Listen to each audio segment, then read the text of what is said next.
Қайырлы күн, домбырашы достар. Түз тағысы киіктің лағын құралай деп айтамыз.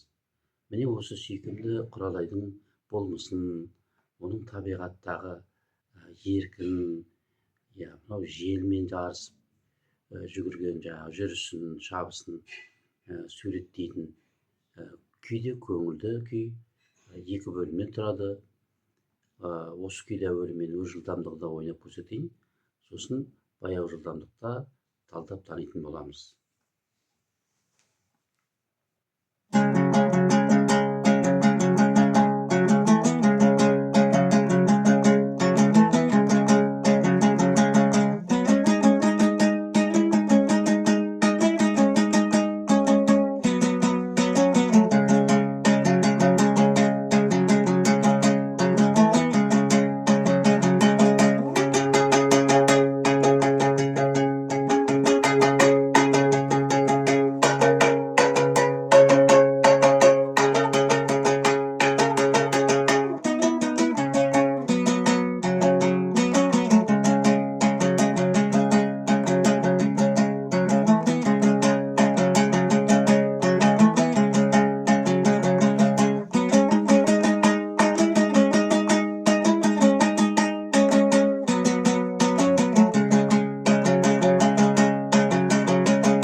Міне күйдің соңында шапқан киіктерді, құралайларды осылайша шығарып саламыз.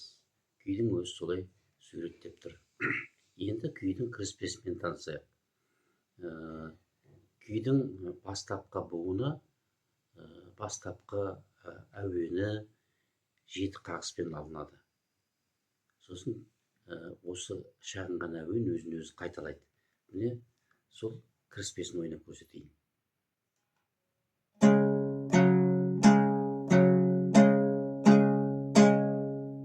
Енді қайталайды.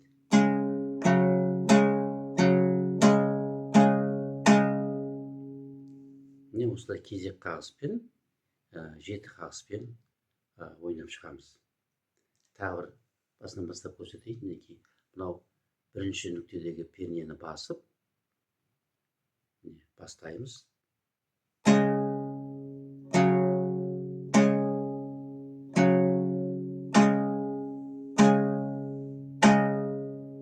Міне, қағыстарды санайтын болсақ, 4 қағыс, 3 қағыс қосындысы 7 қағыс болады. Міне, осы әуенді тағы бір рет қайталаймыз.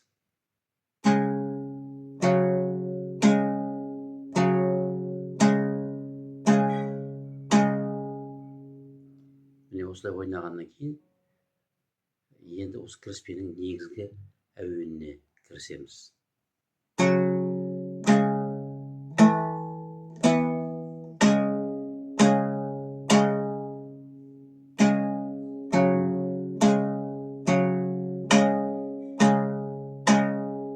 Қайталаймыз.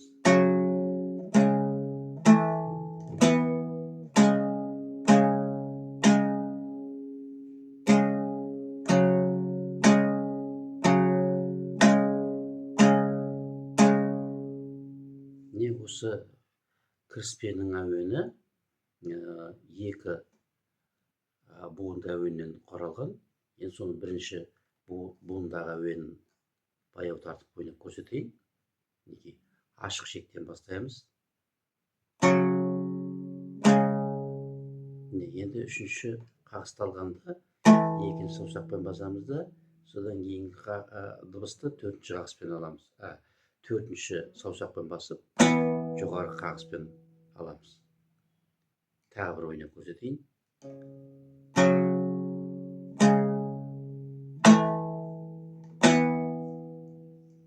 Үшінші, төртінші дыбыстарды алғанда бармақпен үстіңгі шекті басып тұрамыз.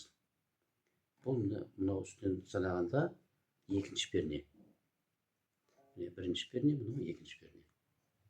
Енді аяқтаған кезде мынау бірінші нүктедегі пернені басып 3 қағыс аламыз. Бастапқы буын осылай ойналады. Тағы бір қайталап көрсетейін.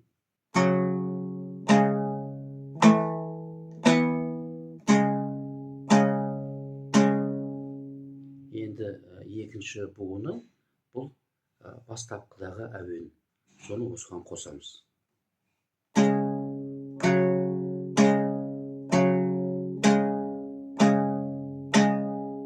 Міне осылай бір толық әуен құралып шығады. Енді осы әуен өзін өзі қайталайды.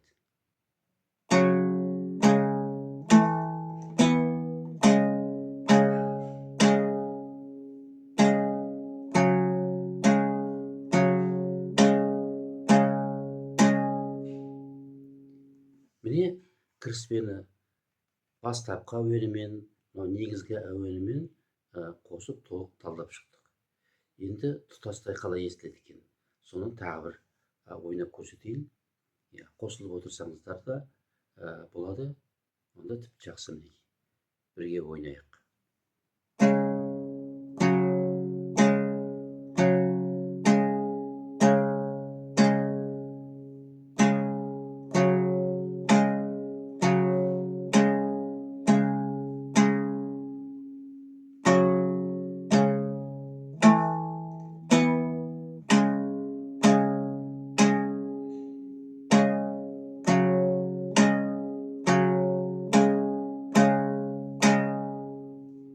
Қайталаймыз.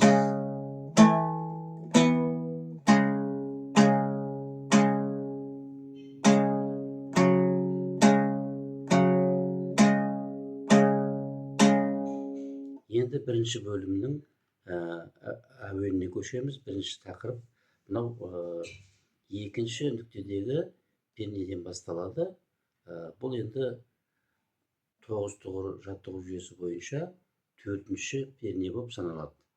1, 2, 3, 4. Төртінші пернені екінші саусақпен басамыз. Үстіндегі пернені шекті бармақпен басып, сосын әуенді бастап кетеміз.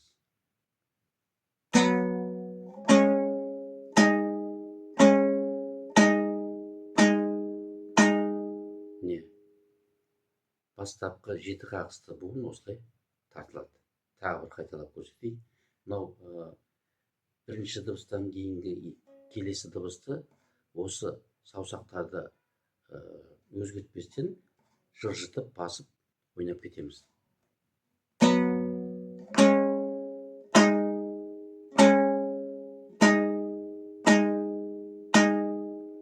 Енді әрі қарай төртінші тұғырды ойнағандағы тәсілді қолдана отырып, яғни мынау төртінші саусақты сырғыту арқылы ойнауды осы тұста біз пайдаланамыз.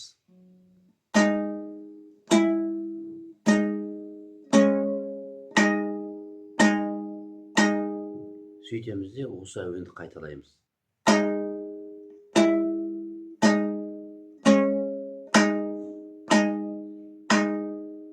Енді 3 қағыспен ойналатын буын келеді. Ол міне осы мынау 6-шы пернені екінші саусақпен басып тұрып,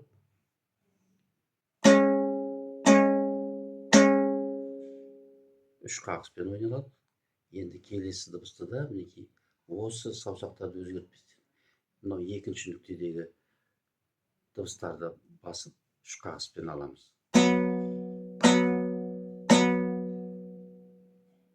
Тағы бір рет көрсетейін.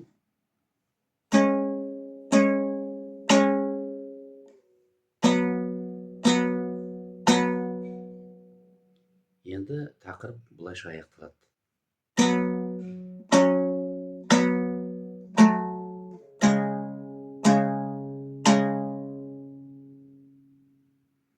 Тағы бір рет ойнаймыз.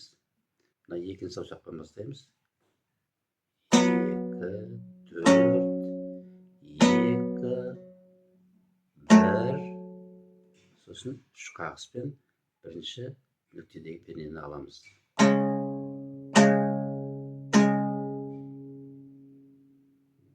Аяқтау үшін кіріспені осы әуенге жалғастырып ойнаймыз.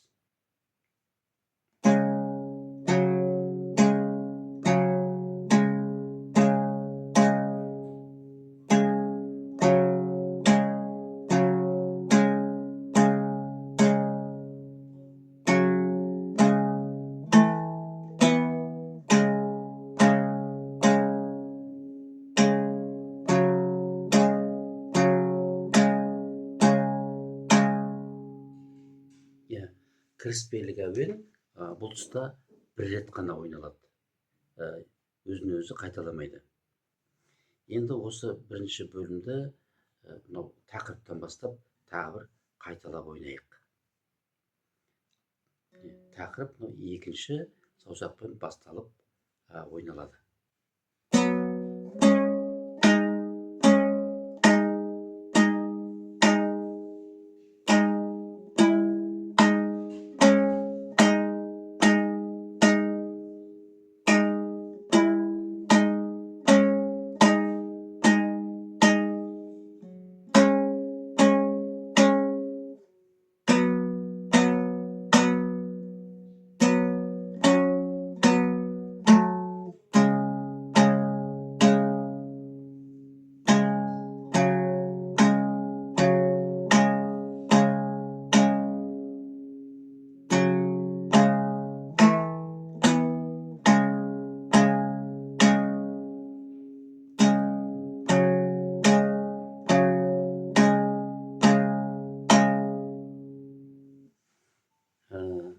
Мен енді мына баяу ойнаған кезде,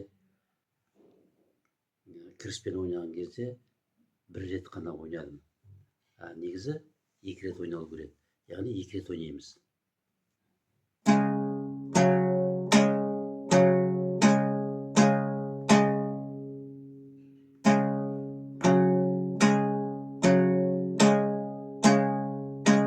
Міне осыдан кейін ғана негізгі әуенін бір рет ойнаймыз.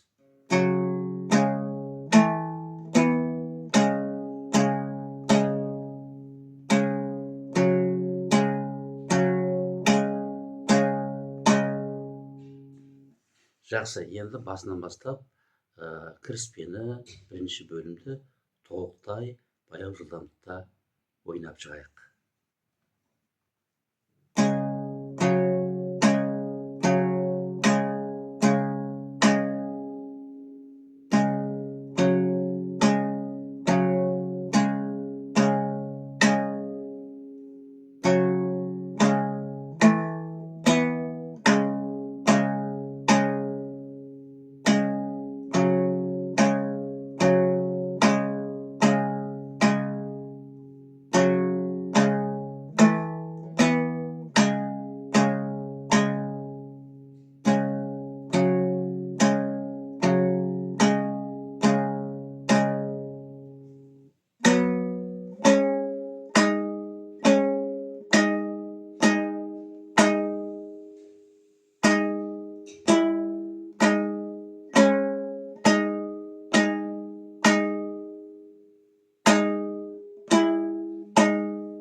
Неге?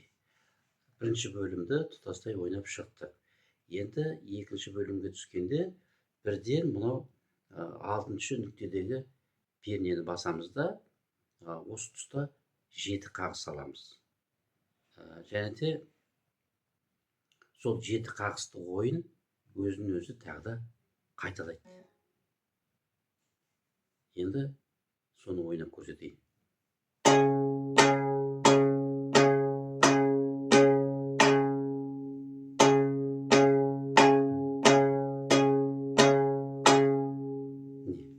Екі рет ойнадық. Тағы бір ойнап көрсетейін. 1, 2, 3, 4, 1, 2, 3, 1, 2, 3, 4, 1, 2, 3. Міне осылай 2 рет ойнағаннан кейін енді мынау үстіңгі шектеде ойын бар. Міне соны қалай ойнаймыз, соны көрсетейін.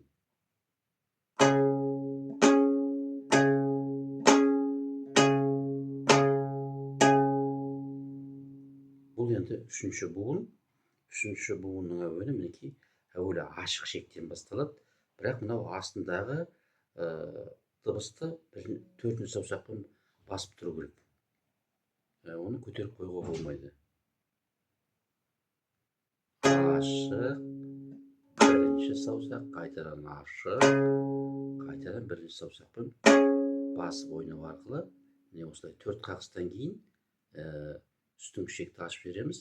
Сөйтеміз де үш қағыс аламыз.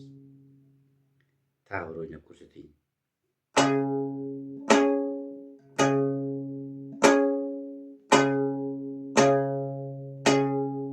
Міне осылай бір рет ойналады. Содан кейін тағы да 7 қағысты мынау астыңғы ішектегі дыбыстар арқылы ойнаймыз.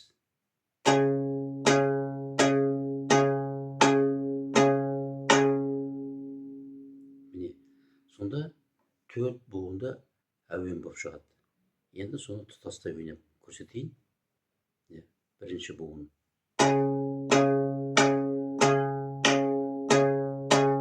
Екінші буын. Үшінші буын.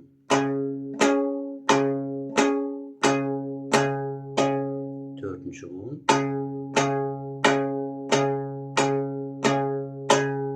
Міне осыдан кейін мінекей жоғарғы сағадағы дыбыстарға түсеміз. Ол үшін мынау 9-шы тұғырдың дыбыстарының тұсындағы пернелерді басып ойнаймыз. Және де 3 қағыспен түсіп отырамыз. Әуелі мынау жаңа 7 қағыстан кейін 4-ші саусақпен алдық қой. Енді осы 4-ші саусақты 1-ші саусаққа ауыстыруымыз керек. 2-ші саусақпен аламыз, содан кейін 4-ші саусақпен.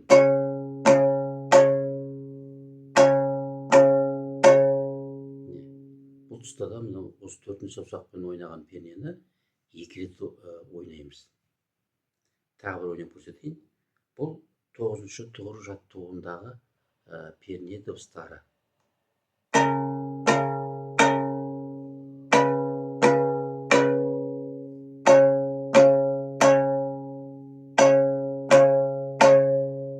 Енді осылай 2 рет ойнап болғаннан кейін мынау 6-шы нүктені басып бір қағыс аламыз. Содан кейін мінекей мынау 7-ші нүктенің алдындағы пернені 2-ші саусақпен басып жоғарғы қағыспен аламыз. Сосын осы 2 дыбысты қайталаймыз. Сонда 4 қағысты дыбыстар естіледі. Енді аяқтаған уақытта осы буынды мынау сол 1-ші саусақпен басқан пернені 3 рет қағамыз. Сөйтеміз де осы әуенді қайталаймыз.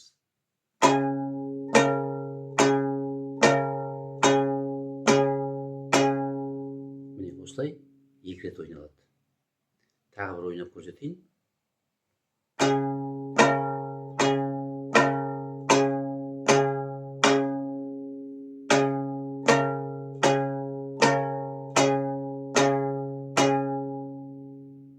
Жақсы.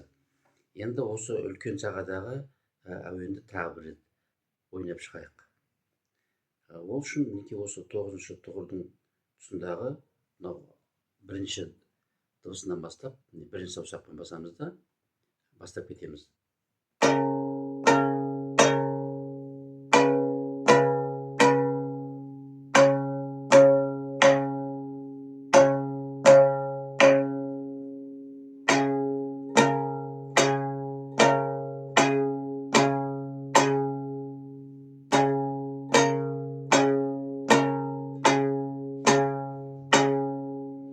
Енді келесі әуен 5-ші тұғырдың 1-ші дыбысынан басталады.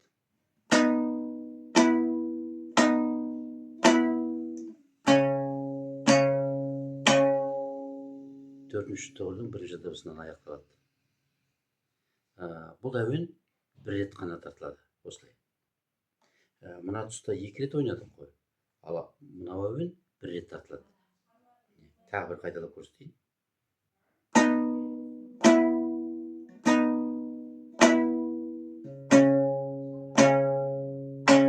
Міне, осыдан кейін үшінші нүктедегі пернені екінші саусақпен аламыз да, басып тұрып 3 рет қағамыз.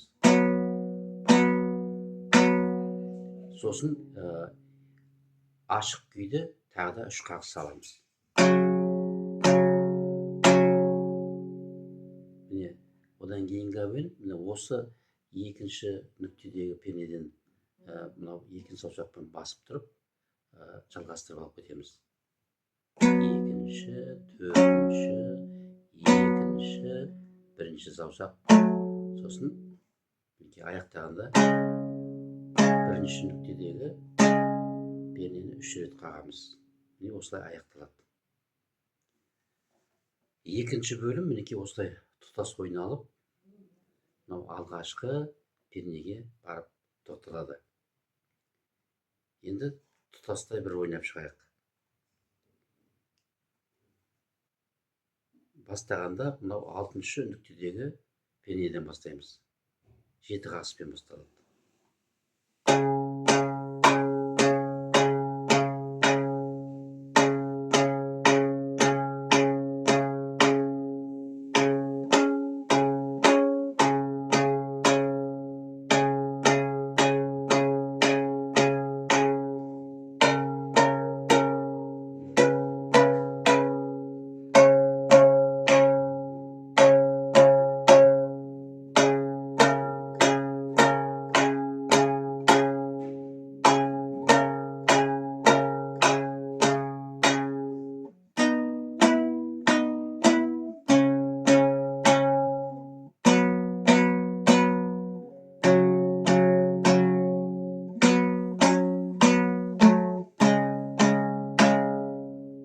Енді басынан бастап тағы да қайталаймыз.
Міне күйдің соңы осылай аяқталады. Соңғы аяқталуында мінекей домбыраның мойын мінекей пайдалана отырып киіктердің ұзап бара жатқандығын көрсетуге болады. Тағы да бір ойнап көрсетейін, қараңыздар. Сосын бірге ойнайтын боламыз.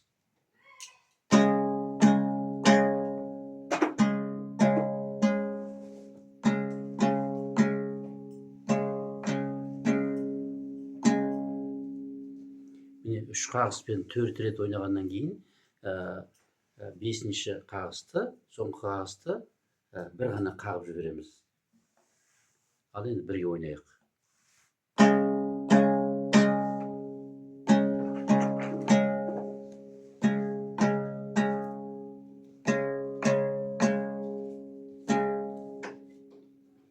Міне күйді осылай толық ойнап аяқтадық.